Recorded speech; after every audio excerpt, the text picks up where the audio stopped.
Hi everyone.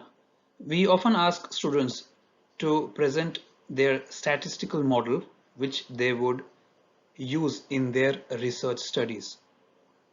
What is a statistical model? Let's understand it with a simple example, a basic example.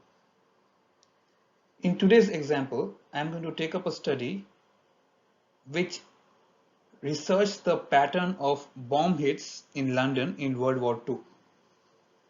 Towards the end of World War II, the Germans launched the so-called flying bombs in London. There was an obvious strategic interest in England to know the accuracy with which the bombs could be guided to a target.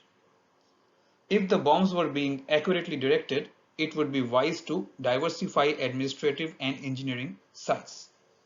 If alternatively the bombs were landing randomly over the city, it would be more efficient for production to maintain closely connected units.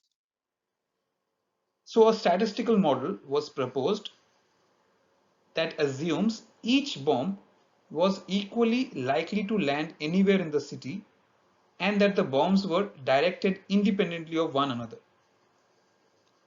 Based on this random distribution of bombs model, statistical theory provided a means of assessing whether the observed outcome is likely to have arisen under the proposed model.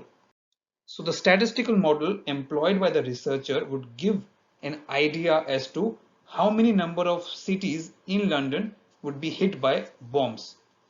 This is done by comparing what has been observed with what is expected under the proposed model in the absence of chance variation. The statistical analysis establishes whether the difference between observation and expectation can reasonably be explained as chance variation. If not, the adequacy of the model is called into question. So in this example, for the statistical analysis, the city was divided into 576 regions of equal area, and the number of hits recorded in each area was determined and represented by this statistical model or this statistical table. You can see here the data collected is summarized in a single and a simple to understand table with a listing of the number of regions suffering 0, 1, 2, so on hits. The expected number of regions to suffer 0, 1, 2, 3 and greater than 4 hits under the proposed model is available for comparison. So you can see that the number of hits is 0, 1, 2, 3 and greater than 4.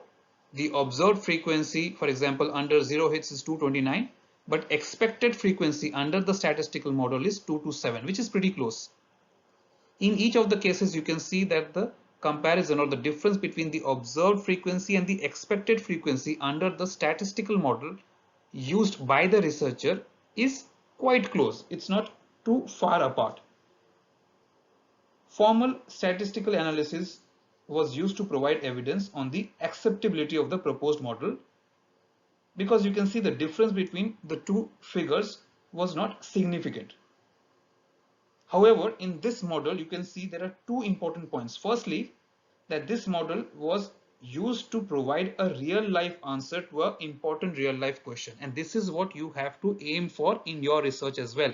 Is your statistical model answering a real life question, something that would interest the readers and the examiners? The second point you can see is, even though it's a mathematically defined model, we are using numbers, it is quite an accurate reflection of the real situation, and that is reflected through the close the very insignificant difference between observed frequency and expected frequency. The conditions contained in the model must be expressible in plain English so that they can be compared with the physical condition of the situation. So no matter what kind of data you use, whether it's mathematical data, whether it's a graph, whether it's a distribution, so it doesn't matter what you use. At the end of the day, your role as a researcher is to use a statistical model and get the data which is easily interpretable, easily converted into an understanding of a real life situation, providing a real life answer. That is what you have to focus on through your statistical model. You don't have to design something very complicated. You can see here it was so simple. It was a simple statistical model, doesn't require you to be an expert mathematician. So there are many situations in which statistics will play an important role, but it doesn't have to be complicated. You don't have to even present the data in a complicated manner. It has to be simply presented so that anyone looking at your data or anyone reading the data or your interpretation of the data can understand it. No point in confusing the readers by throwing a lot of numbers and technical information or jargon at them.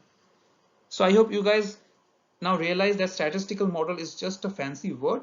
Otherwise, it's just a simple representation of how you want to answer a real life question. Of course, this is a basic video.